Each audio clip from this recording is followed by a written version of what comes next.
आपने वशीकरण के बारे में काफी पढ़ा और सुना होगा। आज हम जानेंगे वशीकरण हकीकत में क्या है। क्या वशीकरण सच में होता है? आइए जानते हैं वशीकरण के बारे में। जैसे वशीकरण क्या है? क्या वशीकरण सभी पर किया जा सकता है? वशीकरण के पॉजिटिव और नेगेटिव इफेक्ट्स क्या हैं? आपके द्वारा कराए गए वशीकरण ने काम क्यों नहीं किया? क्या वशीकरण करने की शक्ति किसी में भी हो सकती है? आइए जानते हैं अपने पहले प्रश्न का उत्तर। वशीकरण क्या है?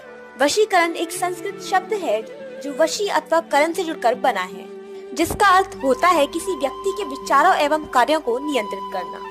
वशीकरण भी एक विज्ञान है जो बहुत अधिक सत्य है। जिस प्रकार से विज्ञान 100% सत्य है, उसी प्रकार से ज्योतिषी और वशीकरण भी 100% सत्य है, जिसको हम जुटला नहीं सके। वशीकरण का उपयोग सतयुग, द्वापर तथा त्रेता में अच्छे कार्यों के लिए किया जाता था। पहले के समय में संत महात्मा इसका उपयोग दूसरों के भलों के लिए करते थे। हमारा दूसरा प्रश्न है, क्या वशीकरण सभी पर किया जा सकता है? हालांकि यह कहना सही नहीं होगा, क्योंकि यदि वशीकरण सभी पर किया जा सकता तो हम अपने जीवन के हर एक व्यक्ति को नियंत्रण में रख पाते। तथ्य यह है कि हम वशीकरण का उपयोग सिर्फ और सिर्फ उन लोगों पर कर सकते हैं जिनसे हम जुड़े हुए हैं। वशीकरण का अभ्यास करना प्रत्येक और सभी के लिए संभव नहीं है। वशीकरण का सफलतापूर्वक उपयोग सिर्फ वही लोग कर सकते हैं जिनको इस बारे में पूर्ण रूप से जानकारी हो। आइए बढ़ते हैं हमारे तीसरे प्रश्न की ओर। वशीकरण के नेगेटिव और पॉजिटिव इफेक्ट्स क्या हैं? वशीकरण का नेगेटिव इफेक्ट है, यदि आप किसी व्यक्ति से 1 या 2 बार मिले हैं और आप उस व्यक्ति की आदतों, विचारों और परिवेश के बारे में नहीं जानते और आप उस पर वशीकरण का अभ्यास करते हैं, तो यह उस व्यक्ति के लिए हानिकारक सिद्ध हो सकता है। और यदि आप वशीकरण के लिए गलत इंसान को चुनते हैं, तो यह आपके जीवन पर नकारात्मक प्रभाव डाल सकता है। वशीकरण का पॉजिटिव इफेक्ट है, वशीकरण उन संबंधों को सुधारने के लिए किया जा सकता है जो किसी कारणवश बिगड़ चुके हैं। जैसे पति पत्नी के बीच में अलगाव के कारण खटास आना, 2 प्रेमियों के बीच में किसी अचानक से आई गलत फहमी के कारण दूरियां बन गई हैं, या फिर प्रतिबद्धता के बाद शादी करने के लिए इनकार कर दिया है। ऐसे समय में वशीकरण के द्वारा आपकी बड़ी से बड़ी परेशानी का हल बड़ी आसानी से किया जा सकता है।